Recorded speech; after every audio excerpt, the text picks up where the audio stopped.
Hi and welcome. Thank you for joining me today. Today I am with Melissa Homner. Did I say that right? Homner, correct? And Melissa is a functional medicine practitioner at Sagebrush Wellness. We've known each other, about 6 months now. And we've shared our stories, and I find your story to be incredibly fascinating. So welcome. Thank you for joining me today. Thank you so much for having me. This is really fun. Yeah. I love to be able to let people know that if they're suffering with a chronic health condition, there are more answers out there than medical science often gives us. And your story is especially inspiring. So let's get into it. First of all, what is a functional medicine practitioner or health coach? Ooh, I love this question. So as a functional medicine practitioner and coach, first of all, I'm able to walk beside my clients as a coach. And when you think about a coach, think about your track coach or your swimming coach. I mean, they were there to challenge you, to cheer you on, to help guide you in the right direction. That's literally what I do as the coach piece of this. But as a functional medicine practitioner, I can help dive deep into what is actually causing the disease process for my clients, help them put that all together so it makes sense. And then we use that information to form their treatment path or their therapy path. How do we actually get them to well? Excellent. Thank you. So yes, so I am a certified coach as well, and I work in as a healer, helping people regain their health and wellness. And yes, as just like a sports coach, I love that analogy because a sports coach looks at your performance from a distance and can spot the problem areas. And so can, a health coach, right? We, it's, when someone gets to the point where their health is deteriorated, usually there's some other things going on as well. And life is pretty stressful at that point. Wouldn't you agree? Completely. Yeah. Oh. Okay. So,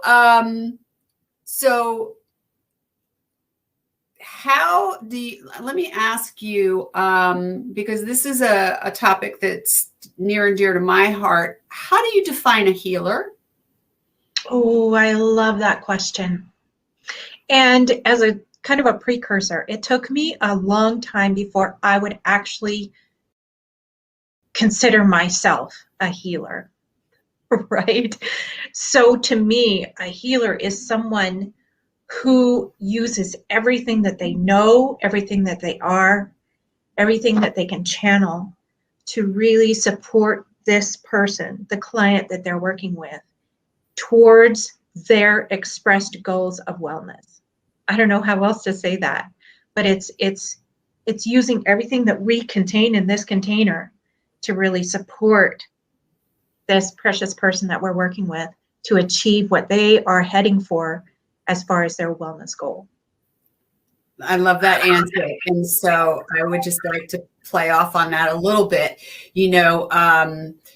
We don't have a magic wand in that, let me wave this and tomorrow you're going to be all better, right? I wish we did. I do too. Can we order that from Amazon? Yeah. But we use all that we have learned. And I know that you had a healing crisis, and we're going to talk about that in a minute. Just like I had, I had a healing crisis, and I was left to find my own way back. So now I bring all of those tools to the table to help my clients, and I know you do the same. What's fascinating about you is you have that functional medicine background. So yeah, you help in a different way. So, all of us healers and that's a big, broad category of people. It I mean, is. doctors are healers. I believe nurses are healers. Mm-hmm. So it's a broad category of healer, but I agree with you. Anyone who has the best interest of the patient or the client in mind could be considered a healer. So thank you Can for I that. ask you a question? Yeah, sure. I would love to hear your answer to that question as well. What is your definition for a healer? So for me, a healer brings a certain type of energy to the table that allows the client to feel confident and secure. Mm-hmm. They provide a safe space and an arena for the client or the patient to practice in so that they can recover their health and well-being. I love that. Thank you. Yeah, so that's what a healer Beautiful. is to me. Yeah, just providing that space. You know, it's really a sacred space. It is. Oh, yes. When someone trusts you with their health, whether you be a medical doctor or an alternative practitioner or somewhere in between, when someone is trusting you with their health, that's really sacred space. Wouldn't you agree? Yeah. So much. I love that. Because in that space, I mean, you're literally creating I don't want to say a bubble, but kind of, wherein the client can experience all the things that they need to become well. And sometimes that's a real journey. Yes, it can be a real journey. Speaking of journeys, how about you tell us about your journey? Because it's a story. Awesome. So I was diagnosed with multiple sclerosis when I was 33. I'm 45 now. And at that time, I had 3 young boys that I was trying to take care of, but the left side of my body was almost completely numb. Like I couldn't touch something and feel it. My right side was going numb as well. So if I wanted to pick up something, I would have to literally look at my hand and make sure I had a hold of whatever it was, especially if it was glass or something that would break. Constant fatigue, migraines, I mean, you name it, it was there. I was scared to death. Here I am, this young mother. And I remember the things the 2 big questions that really rode me hard, and I would just cry into my pillow at night about is, my doctor had told me that by the time I was 40, I would be in a wheelchair and that I shouldn't expect to still be around in my 50s. Like I probably wouldn't live that long. And I remember crying into my pillow nights and nights and nights because I had these 3 precious boys, right? I'm like, I want to see them get married. I want to meet my grandkids. And it was a grieving process.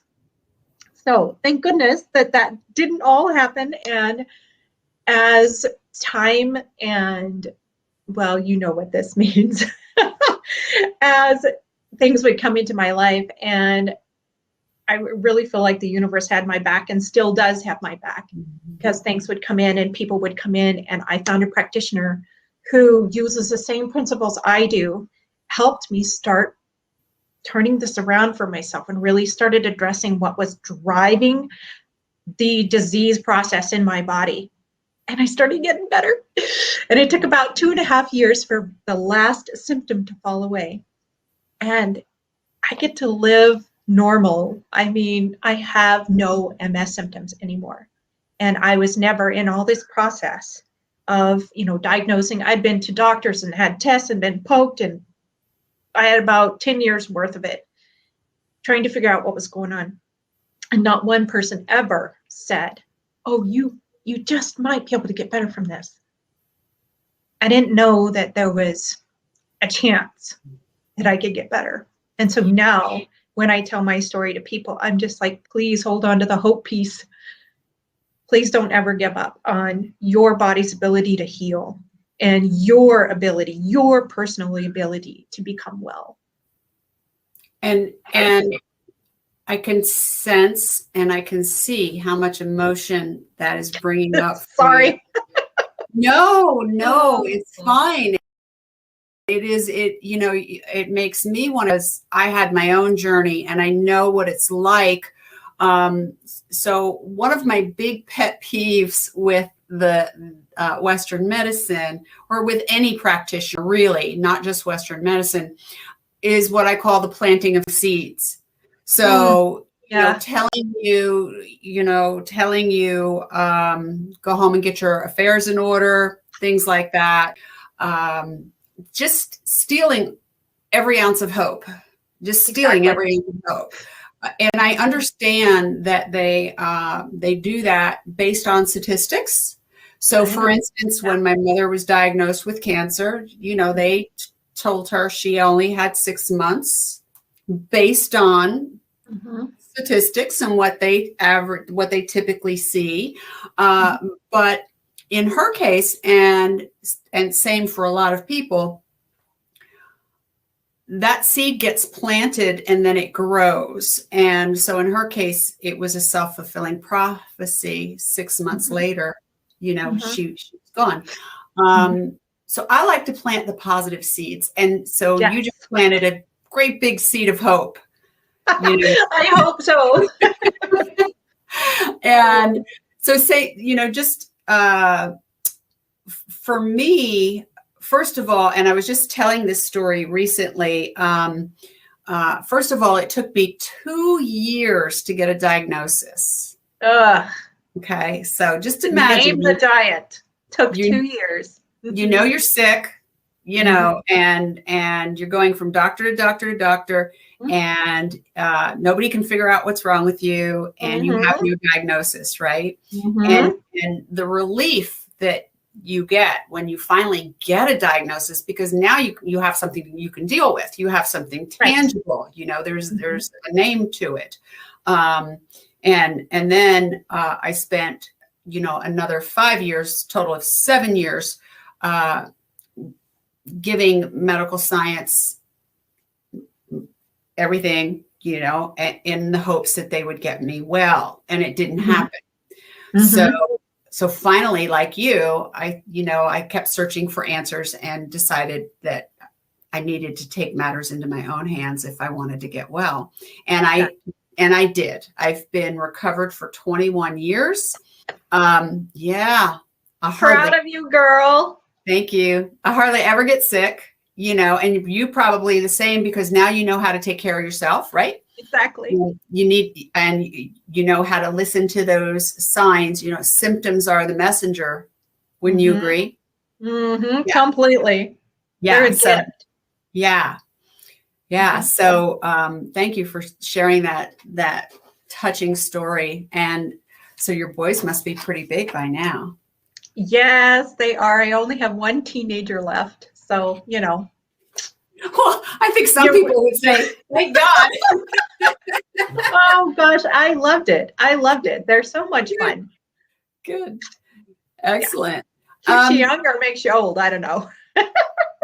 So how long did it take? So once you found, once somebody gave you that seed of hope, how long did it take you to actually recoup your health? Right about 2.5 years. So what happened was, when I got the diagnosis, my neurologist literally was like, which chemotherapy drug do you want to start with? And I just froze up, because barring 2, all of the other gals in my family had MS or had passed away from it. I knew exactly what I was walking into. And I also knew what the drugs looked like. And I also knew what they did to your body. And I was like, okay, no, I can't do that. I just cannot make myself make that choice. So I didn't. I went without anything. And I just, wrote it out. So it was about 2 years right about 2 years after that diagnosis piece that we moved to where we are now. And I met the practitioner. And we didn't even start to work on the MS. We started on other things, right? And he was like, okay, how about if we start working on what is driving the MS for you? I'm like, okay, fine. Great. But I really didn't trust it. I had no confidence that my body would get better. But I started doing what he said. And then the realization started to grow. I started getting better. And I'm like, oh my gosh, this can really happen. And, here I am. So about 2.5 years. Right. And for me, it was about 3 years. Mm-hmm. Yeah. Yeah. So I feel as though now that I know how it works, I can help my clients move at a quicker pace. Do you feel that way too? Oh, totally. Doesn't necessarily have to take 2.5, 3 years, because now we know the ingredients, right? How to make it happen. Yep. So, so that's interesting as well. So, the chemo was to shut down your immune system. Okay. You didn't have any cancer at all. I didn't have any cancer, which just hurts my heart, because knowing what I know now about the immune system, about how an autoimmune condition works, what is happening in the body, that is like so the wrong thing to do. That's just making it worse. And I'm just like, I didn't know what I was doing. I just knew I couldn't do it then. I didn't know why when I made the decision, but I'm like, I dodged a bullet right there. Yeah, you did. I'm just like, and that's still a common recommendation for people with autoimmune, but it's not fixing the problem, it's feeding it. So interesting. That's a topic for I know, right? That's a very in-depth topic you just touched on there. There's another 2 hours. Yes, it is. So, how do you work with your clients? Because I know, like you get blood work, which is some of my clients. I don't get blood work, but so tell us a little bit about how you work with your clients who have autoimmune conditions. Oh, thank you for asking that question. Just so you know, this work is like what makes my heart go, right? Because I get to help people, first of all, learn that they can get better, watch that hope spring into their eyes. And then number 2, I get to walk beside them while it happens. I mean, I've got the best job in the world. So what I do especially when I have a new client come in, we gather all of their old information. We do health history, we do old blood work, draw new if we need, any of their past tests that they've had, to kind of let us get a good idea for how they got where they are. We use symptom survey and some other tools to really get where they're at. We order new blood work if we need, or other testing, like, for example, I work with a lot of people who have mold toxicity, so we look for mycotoxins. A lot of times we'll need to do some sort of a GI map, a stool test. We may need to do an oats test. All of these are different tests that are specific for an issue, trying to understand what's going on in a person's body. We can bring all those tools in if we need. But we take that body of information, then we create a tiered process of going through.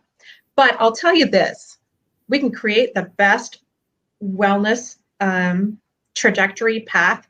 But as I get to walk beside each client closely, we see each other at least twice a month. We follow what their body needs. We make adjustments, because a lot of times new things in their body will come out, and we'll be like, oh, okay, we need to switch gears. That's the beauty of working with a coach, though, instead of just, going and seeing a functional medicine doctor, and they give you the next 6 months on a paper and you got to do this, right? That doesn't work. But when you can work beside, like I get to work beside my clients literally for however long they need me, and we get to adjust. And so the projected path in 3 months usually looks way different, because we followed what their body needs. Does that make sense? Yeah, it makes perfect sense to me, because I do the same thing with my clients. I meet with them more frequently than you do, but I walk alongside of them. And going back to what you said in the very beginning, like a sports coach, exactly. We look at their performance, what their body's doing, because the body will make adjustments as it begins to recover. And then you may have other things that you need to address. Exactly. what fascinates me is, I have a very in-depth intake form. I bet you do too. Yep. And I ask for all the history, and then, a month later we'll be in session and they'll happen to mention, oh yeah, 10 years ago when I had blah, blah, blah, but they never put it on the intake form, right? Exactly.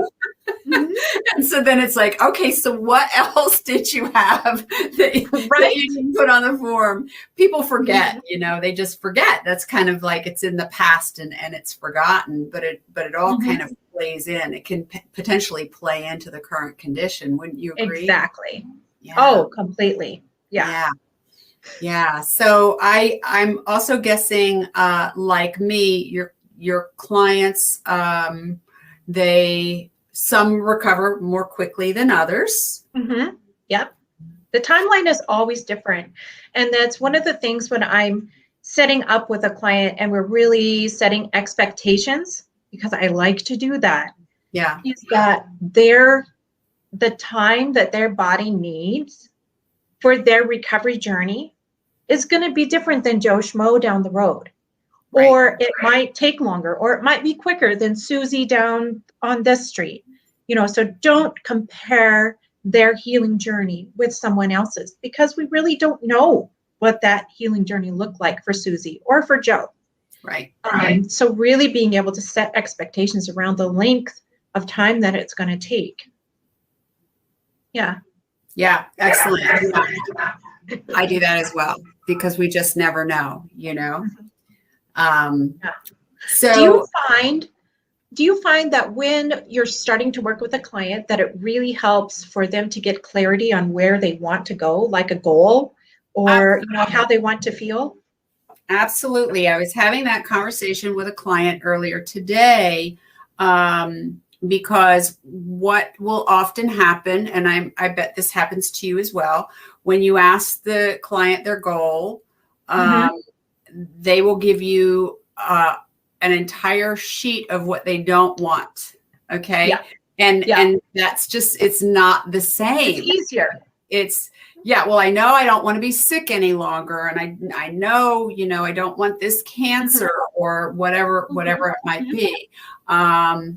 But that's not the same as saying, I want to be healthy and strong and back to work, playing with my children, whatever that scenario looks like for you. And it's absolutely essential to have that picture in your mind, because that's how you're going to achieve it. Exactly. I love that. Yeah. So that's what we do. We start with the end in mind, right? Exactly. And I found that connecting it to something specific, like you just mentioned, playing with my kids again, putting something in there that means something, like has an emotional attachment, and that they can clearly know when they've achieved that. It's really helpful. Yeah, like you said, I wanted to be alive to see my boys grow up and eventually meet my grandchildren. And it looks like you're going to be able to do that. Yep, I plan on it. I'll be there. Yeah, that's excellent. And that's I also find that as well. The bigger the why, the more committed the client is. Wouldn't you say? Wouldn't you agree? Completely. Yeah. So it's sad to say, but the clients who do the best in my program are either afraid of death, or they're afraid of becoming a burden to their family. It takes that big of a pain to really step into the program and do the work. Yeah, I would second that, and I hate that it's that way. Yeah, I do too. Yeah. I think we just want everybody to be well. We want everyone. I know, right? Yeah, to have a story like we have, right? I mean, that's multiple sclerosis. I mean, must have been a horrible day for you to get that diagnosis, and yeah. Yeah, I cried a lot. I'll bet you did. I'll bet you did. Like, oh my goodness, now what? Or is there a what? Well, I'll tell you. I mean, We can't really sit here and compare one illness to another and say which is worse. But I can say for certain, not feeling well day after day, year after year. I mean, my illness was not fatal. I was eventually diagnosed with chronic fatigue syndrome and fibromyalgia. So my illness was not fatal, but I'll tell you what, waking up every day with joint aches and sore throat and swollen glands and inability to concentrate and lack of energy and, foggy brain. Just try waking up with the flu symptoms every day for 9 years. And welcome to my past world, to my exactly. past. Yeah. So it's challenging. It's challenging. And I often tell people, my condition wasn't terminal, but some days I wished that it was, because I knew that eventually my suffering would end. And chronic fatigue syndrome does have a death toll, and that death toll is caused by suicide, because the pain, it just gets too overwhelming and people just end it. So, and there's no relief time. No, there's no relief time. No, every moment is miserable. Yeah. So, but you and I are living proof that there's hope. And that's what I love. I know you're busy, so let me move on here. So what's the perfect client for you in your practice? So my initial gut reaction or answer to that is to list all the symptoms that I'm really good at helping people solve, right? All the chronic symptoms, IBS and all that. The gut stuff, neurological stuff, whatever. But to be honest with you, the ideal client is someone who is ready and willing to make the changes needed to become well, all the way well, 100% well, or as close to 100% as we can get them, and who believes in their body's ability to heal. That's my ideal client. Who I really love serving is anybody with an autoimmune type condition or a gastrointestinal type condition, or anything that has to do with the neurological space. Kiddos. I love working with little guys that have like autism, ADHD, really? Asthma. Yep. The things that, they're like, oh, there's nothing you can do about it. But that's my world. I love working with people who have autoimmune because, and this is really weird, I know, but when I hear somebody say, I have an autoimmune condition, I'm like, oh, honey. Autoimmune simply means your immune system is dysregulated. Let's figure out what is causing the dysregulation. And your body has already inside of it the healing, I don't even know, innate healing powers. I don't know how you want to say it, but we have built into us the ability to become well. Yeah. Yeah. That's exactly what I call it. We all have this innate healing. The body just wants to be well. Yes. That's why someone who's dying, it takes so long, for that to happen. Because the body's just going to continue to try to get well. And that's what it's doing with an autoimmune illness. It's just fighting for itself. Exactly. Oh, thank you for that. That is such a beautiful way to say it. I love that. Yeah. So when you have a chronic health condition, it feels like your body is betraying you, but in fact, it's not. It's giving everything. It's giving everything, and it's to trying your to last cell. It's trying to communicate to with fight you. for you. Yeah. Yeah. So thank you for that. That was beautiful. So people can reach you at sagebrushwellness.com, correct? Yep. Yeah. Yep. And do you offer any free resources on your website? We do. One of the most exciting ones for me is we do a free symptoms analysis and assessment. We have a form that people fill out, but it also includes a free call with me that will go through that together so I can really help them understand all right, this is what's going on for you. And then we talk about, what do they want to do with this? Do they, what do they want to accomplish? What do they want their wellness to look like? And then we talk through, what does that mean? What are the steps, right? So that's a huge thing that we just started a couple months ago. People are really enjoying it, and I'm able to serve people deeply in that call. So yes, that's a pretty darn valuable freebie that we have on our site. And you can find it, go to the website, just along the top, it'll say something, a symptoms analysis form or something like that. I haven't been out there for a while, so forgive me, but you'll be able to see it across the top. Okay, excellent. And then just before we wrap things up, I would like to talk about what we're doing for other health coaches and upcoming healers. So I'll just mention that Melissa and her business partner have a program that will introduce you to the nuts and bolts of starting a healing practice.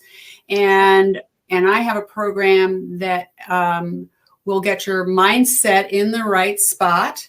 And pretty soon, when we're ready with all of this, we're going to join forces and offer those two components to potential new health and wellness coaches. And I call them heart-centered entrepreneurs. I kind of wrap people in that label, heart-centered entrepreneurs. Those of us who want to give from the heart and help others get well. Awesome. I love that. And I'm so excited because you and we're one person. I mean, I'm one person, you're one person. We can only serve so many people, right? Exactly. But the need for what we do is so big that this is a way we can help other coaches and other heart-centered entrepreneurs to be able to do this work really, really well, because we need all of us. Yes. And so let's just talk about that for a moment. And because when you and I met, we immediately connected and we agreed that there is no competition. If you feel as though you have to be competitive, then you're not in the healing spirit. It's all about collaboration, and that's where you and I connected. We said, well, we're both on the same page here as far as collaborating. Yep. And then you told me about your program for new coaches, and I told you what I was doing on the mindset side, and we decided those two pieces fit together like a hand in a glove, right? Yeah. So and like you just said, we don't have the capacity to heal all of the people out there who need healing. According to a 2014 report by the Centers for Disease Control, 48% of all American adults have one or more chronic health conditions. There's plenty of business for everybody. Yes. And there is plenty of healing that needs to occur. So you and I agreed that by offering these services, we can, in the end, facilitate the healing of more by ourselves. Exactly. Yeah. So if anyone is interested in that, just drop either one of us a line, and we'll get you on the list for when that rolls out. Excellent. Yeah. Melissa, I want to thank you so much for spending your time with me today. And wow, two sisters in spirit who have, I love it. Who have a recovery story and are now helping others to recover as well. It's a beautiful thing, my friend. Yeah. I totally agree. Thanks for having me on here. I have enjoyed this conversation so much. Me too. And to all of you guys that are listening, I guess if you don't remember anything else that we say today, know that your body has an innate ability to become well. Yes. Know that deeply and trust your own intuition and your own wisdom when, whatever is coming to you and you're like, that's not for me, but I don't know what to do. Trust that. Keep looking, keep searching. And if contacting either Teresa or I, if we can help give you some direction towards what you're looking for, I would be so happy to do that. Yeah. And the big thing is, don't let anybody steal your hope.